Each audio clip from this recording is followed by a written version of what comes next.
Ну, вот эта вот, заинтересованность там космосом, то есть у меня начались всякие там, э, я начала думать, вот как произошел мир, там, потом появились, убеждения, что мира там не существует, что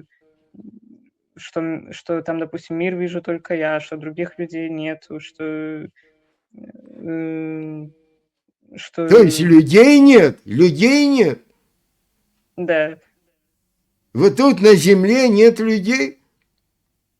Ну, что это все иллюзия, что это все только в моей голове, что это все трансляция какая-то, что это как-то, может быть, там из космоса как-то такие всякие начались Мгм. теории, что есть какой-то в космосе мозг, который транслирует всю реальность. Хорошо. Скажем так, это вас, скажем, смущало, это мешало вам или наоборот? Ну, меня это заинтересовало, мне хотелось разобраться. Я думала, что вот я могу какую-то найти истину, что вот я сейчас разберусь там. Вот такое было. Так. Ну хорошо, разобрались или нет?